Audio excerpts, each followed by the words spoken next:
जानिए शिव के प्रतीक और उनका गहन रहस्य। शिव और हरदानी कल्याण के देवता माने गए हैं। सृष्टि निर्माण में एक ही शक्ति तीन रूपों में अपना कार्य संपादन करते हुए दिखाई देती है। ब्रह्मा सृष्टि का निर्माण करते हैं, विष्णु पालन पोषण करते हैं और शिव संहार करते हैं, यानी निर्माण से नाश तक जगत का चक्र परम सत्ता द्वारा निरंतर प्रकृति में चलता रहता है।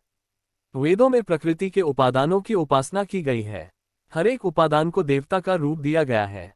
ये प्रकृति विज्ञान का सारा प्रपंच बड़ा रहस्यमय है, जिसे समझना सामान्य जन के लिए कठिन है।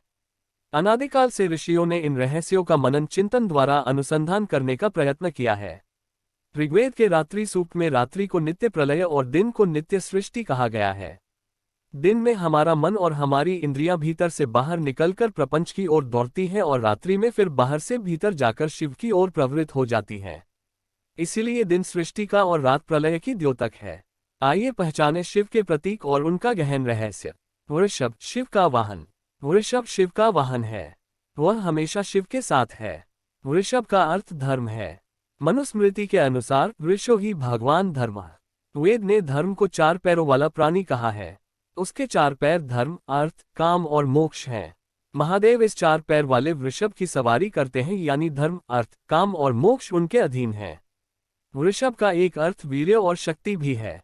अथर्ववेद में वृषभ को पृथ्वी का धारक, पोषक, उत्पादक आदि बताया गया है। वृष का अर्थ मेघ भी है। इसी धातु से वर्षा, सृष्टि आदि शब्द बने हैं। जटाएं शिव अंतरिक्ष के देवता हैं। उनका नाम व्योमकेश है, अतः आकाश उनकी जटा स्वरूप है। जटाएं वायुमंडल की प्रतीक है। वायु आकाश में व्याप्त रहती है। सूर्यमंडल से ऊपर परमेष्ठी मंडल है। इसके अर्थ तत्व को गंगा की संज्ञा दी गई है, अतः गंगा शिव की जटा में प्रवाहित है। शिव रुद्र स्वरूप, उग्र और संहारक रूप धारक भी माने गए हैं। गंगा और चंद्रमा इस उग्रता का निवास मस्तिष्क में है, इसीलिए शांति की प्रतीक गंगा और अर्धचंद्र शिव के मस्तक पर विराजमान होकर उनकी उग्र वृत्ति को शांत शीतल रखते हैं। दूसरे विषपान के कारण वे जो नीलकंठ हो गए हैं, उसकी जलन को शांति भी गंगा और चंद्रमा से प्राप्त होती है। चंद्रमा मन का प्रतीक है। शिव का मन भोला, निर्मल, पवित्र और सशक्त है। उनका विवेक सदा जागृत रहता है। उनके मस्तिष्क में कभी अविवेकपूर्ण विचार नहीं पनप पाते हैं। शिव का चंद्रमा स्वच्छ और उज्ज्वल है। उसमें मलिनता नहीं, वह अमृत की वर्षा करता है। चंद्रमा का एक नाम सोम है, जो शांति का प्रतीक है। इसी हेतु सोमवार शिव पूजन, दर्शन और उपासना का दिन माना गया है। तीन नेत्र शिव को त्रिलोचन कहते हैं, यानी उनकी तीन आंखें हैं। वेदानुसार सूर्य और चंद्र विराट पुरुष के नेत्र हैं। अग्नि शिव का तीसरा नेत्र है, जो यज्ञाग्नि का प्रतीक है। सूर्य बुद्धि के अधिदेवता हैं और इस ज्ञान नेत्र या अग्नि से ही उन्होंने कामदेव को भस्म किया था।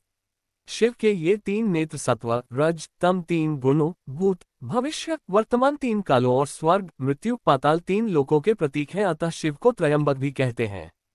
सर्पों का हार भगवान शंकर के गले और शरीर पर सर्पों का हार है। सर्प तमोगुणी है और संहारक वृत्ति का जीव है। यदि वह मनुष्य को डस ले तो उसका प्राणांत हो जाता है। अतः संहारिकता के प्रतीक स्वरूप शिव उसे धारण किए हुए हैं, अर्थात शिव ने तमोगुण को अपने वश में कर रखा है। सर्प जैसा क्रूर और हिंसक जीव महाकाल के अधीन है। त्रिशूल शिव के हाथों में एक मारक शस्त्र त्रिशूल है। सृष्टि में मानव मात्र आधि भौतिक, आधिदैविक और आध्यात्मिक इन तीन तापों से त्रस्त रहता है। शिव का त्रिशूल इन तापों को नष्ट करता है। शिव की शरण में जाकर ही भक्त इन दुखों से छूटकर आनंद की प्राप्ति कर सकता है।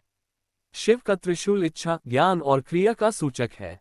डमरू शिव के हाथ में डमरू है।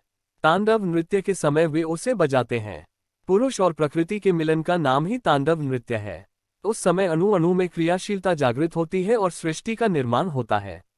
अणुओं के मिलन और संघर्ष से शब्द का जन्म होता है। शास्त्रों में शब्द को ब्रह्म कहा गया है। डमरू का शब्द या नाद ही ब्रह्म रूप है। वही ओंकार का व्यंजक है।